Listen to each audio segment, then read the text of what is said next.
पिछली तीनों वीडियोस की तरह अब नेक्स्ट वीडियो में FA2 की बनाने जा रहा हूँ। जिन्होंने वो तीनों वीडियोस नहीं देखी वो देख सकते हैं। मैंने most important topics of FA1 दिया, मोस्ट इंपॉर्टेंट की टर्म्स ऑफ FA1 मैंने दे चुका हूँ और मोस्ट इंपॉर्टेंट फार्मूलाज FA1 दे चुका हूँ। इसी तरह से अब मैं यहाँ पे इन्हीं तीनों वीडियोस को कवर करूँगा। नंबर 1 आज की जो वीडियो है वो most important topics of FA2 के बारे में है। तो जो लोग FA2 का पेपर देने जा रहे हैं, पेपर देने जाने से पहले इन टॉपिक्स को देख लो जो मैं बताने जा रहा हूँ। ये जो most important topics of FA2 के हैं और बहुत थोड़े से मैं यहाँ पे लेकर आया हूँ ताकि आपको बहुत ज़्यादा हेल्पफुल हो। तो इंशाल्लाह जो चीज़ मैं आपको बताऊँगा वो ऑथेंटिक भी होगी और जो आप पेपर दोगे आप कहोगे कि सर वाकई जो आपने चीज़ें बताई हैं वो पेपर में आई हैं। मैं हवा में बात नहीं करता होता, बहुत थोड़े से टॉपिक्स हैं, इनको कवर करो, आप पेपर में यकीनन पास होगे इंशाल्लाह ताला। Number 1 most important topics of FA2 के अंदर कौन सा है? Statement of profit and loss and balance sheet. जो बैलेंस शीट के ऊपर ग्रिप नहीं है, अगर statement of profit and loss में ग्रिप नहीं है तो बेटा अपने आप को थोड़ा सा स्टेप डाउन कर लो, दोबारा से प्रिपरेशन करो। मसला होता है कि statement of profit and loss और फाइनेंशियल पोजीशन यानी बैलेंस शीट का पता ही नहीं होता कि हाउ टू सॉल्व इट, और उसकी अंडरस्टैंडिंग नहीं होती। तो उसकी अंडरस्टैंडिंग प्रॉपर तरीके से ग्रिप में लेकर आओ अपने आप को। नंबर 2, अच्छा ये जो टॉपिक मैं बता रहा हूँ ना सिर्फ इंपॉर्टेंट टॉपिक्स मैं बताने जा रहा हूँ बल्कि इन टॉपिक्स के साथ मैं आपको यही बताऊँगा कि इस टॉपिक में से पेपर में कितने नंबर का मार्क्स आएगा। ठीक है, तो नंबर 1 जैसे मैंने बताया statement of profit and loss and balance sheet, इधर से आपको 12 नंबर आएंगे। अब आप कहेंगे सर आपको कैसे पता? ये छोड़े मुझे कैसे पता, लेकिन ये देखें कि आपको जब पेपर आएगा और आप जब बैठोगे तो आप ये बात कहोगे कि सर वाकई 10 से 12 नंबर ज़रूर आए हैं इसमें। तो 12 नंबर मेरे हिसाब से आपके प्रॉफिट एंड लॉस और बैलेंस शीट्स को कवर करेंगे FA2 के अंदर। नंबर 2 डेप्रिसिएशन 6 नंबर कवर करेगी। डेप्रिसिएशन का फार्मूला आधारी बात है, उसका पूरा टॉपिक होता है। डेप्रिसिएशन क्या है, डेप्रिसिएशन का फार्मूला क्या है, डेप्रिसिएशन के मेथड्स क्या है। परसेंटेज ऑफ डेप्रिसिएशन का नहीं पता तो उसको देखो, तो डेप्रिसिएशन का पूरा टॉपिक आपने यहाँ पे कवर करना है। तो जहाँ डेप्रिसिएशन के अंदर 6 नंबर आपको मेरे हिसाब से पेपर में आएंगे। Number 3 accruals and pre payments. Accruals and pre payments 10 number आपको पेपर में देगा। हकीकत 10 नंबर का मतलब क्या है? 5 MCQs तक आ सकते हैं। नेक्स्ट है पार्टनरशिप। अब यहाँ पे मैं इसको असेंडिंग ऑर्डर में नहीं गा रहा, मैं वो बता रहा हूँ जो मेरे हिसाब से टॉप ऑफ द लिस्ट है, तो मैं उस हिसाब से चीज़ों को लेके चल रहा हूँ। अब आप कहेंगे सर ये एंड वाला चैप्टर आप पहले ले आए हैं, वो पहले इसलिए लेकर आया हूँ कि मेरे हिसाब से ये बहुत इंपॉर्टेंट है, इसलिए मैं इसको टॉप 5 में लेकर आया हूँ।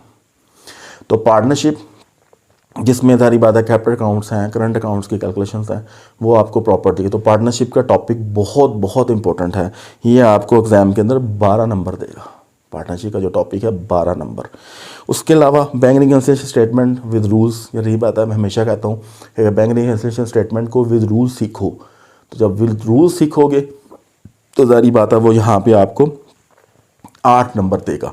उसके अलावा इनकम्प्लीट रिकॉर्ड्स आपको 8 नंबर देगा पेपर में। इसके अलावा provisions, irrecoverable debts and allowances, ये आपको 8 नंबर देंगे पेपर के अंदर। यदि रही बात है प्रोविजंस क्या है, इररिकवरेबल डेट्स क्या है, अलाउंसेस क्या है। मेरे पास एक बच्चा है वो कराची से पढ़ता है, अब उसको ये नहीं पता बेचारे को कि प्रोविजन अलाउंसेस में क्या डिफरेंस है और इंक्रीज़ इन प्रोविजन और डिक्रीज़ इन प्रोविजन को हम कैसे कैलकुलेट करते हैं, उसमें क्या डिफरेंस है। और वो कहता सर मैंने सारी तैयारी की थी, मैं 2 दफ़ा FA2 में फ़ेल हुआ और मैंने हर चीज़ पढ़ ली थी। तो जब उसके साथ उस बात की गई, उसे पूछा गया कि ये बताओ, तो उसको नहीं था पता, तो उसमें और भी चीज़ें नहीं पता होती थी।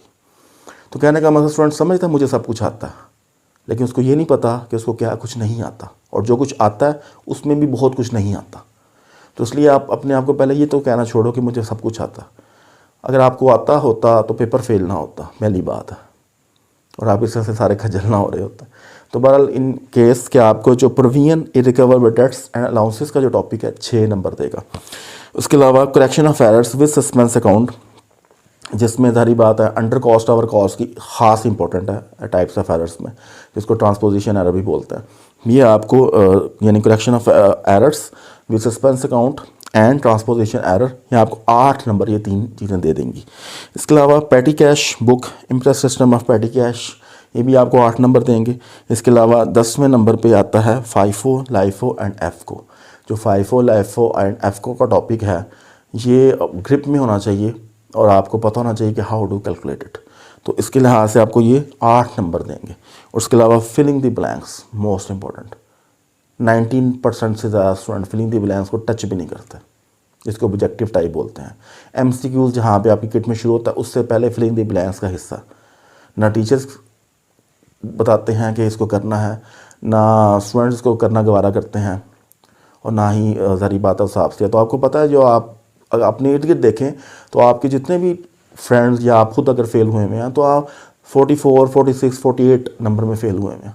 तो अगर आपको 10 नंबर मैं बता रहा हूँ फिलिंग द ब्लैंक्स आएंगे तो आपका बहुत सारा हिस्सा कवर हो जाएगा, कम से कम फेलियर से तो बच जाएंगे। तो फिलिंग द ब्लैंक्स याद रखिएगा आपके हमेशा इंपॉर्टेंट होते हैं पहले 4 पेपर्स में, आगे भी होते हैं लेकिन 4 पेपर्स में ख़ास इन्होंने इस पर फोकस किया हुआ ACC वालों ने। तो फिलिंग द ब्लैंक्स 10 नंबर की बेटे अच्छी तरह से इसको रिकवर करो। यही आपको छोटी छोटी चीज़ें हैं जो करती हैं। अब ये जो मैंने आपको टॉपिक बताया है ये 12-13 टॉपिक्स हैं सारे, और अब ये भी नहीं कर सकते तो फिर ACC ये नहीं करो। अगर आप ये भी 12-13 टॉपिक्स पे अच्छी तरह कवर नहीं कर सकते तो ये कितने को टॉपिक्स मुश्किल हैं।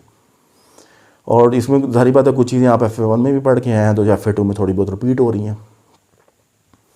तो ये वो चीज़ें हैं जो मैंने FA2 की बहुत सर्च आउट करने के बाद निकाली हैं। मैं आपको पता है जो स्टूडेंट मेरे पास पढ़ते हैं या जो मेरी वीडियोस देखते हैं या जिनको पता है कि जो मेरे साथ सोशल मीडिया पर लिंक है कि मैं हवाई बात नहीं करता, मैं अथेंटिक सोर्स से बात करता हूँ। अब आप बहुत सारे स्टूडेंट्स कहेंगे ये आपको कैसे पता है कितने नंबर का क्या आएगा, ये आप छोड़ दो, इट्स माई ड्यूटी कि मैं कैसे कहाँ से निकालता हूँ कोई चीज़, लेकिन ये आपकी ड्यूटी है कि आप इसको कैसे अडॉप्ट करते हो। तो इस लिहाज से जो चीज़ें मैं आपको बता रहा हूँ ये मैं आपको हकीकत कह रहा हूँ, इंशाल्लाह ताला आपको पूरे यूट्यूब पे कहीं नहीं मिल सकती ऐसी चीज़ें। ये हकीकत बात, अगर कहीं है तो मुझे बताएं, लेकिन इस वीडियो के बाद बनना ज़रूर शुरू होंगी ये मुझे पता। तो बहरहाल आप इन वीडियोज़ को दूसरों तक शेयर कीजिएगा। सब्सक्राइब बेशक ना करो लेकिन शेयर ज़रूर करो ताकि मेरा पैगाम बाकी सब लोगों तक पहुँचे और सबकी हेल्प आउट हो और फेलियर डिक्रीज़ हो। ठीक है, उम्मीद है आपको ये वीडियो पसंद आई होगी। अस्सलाम।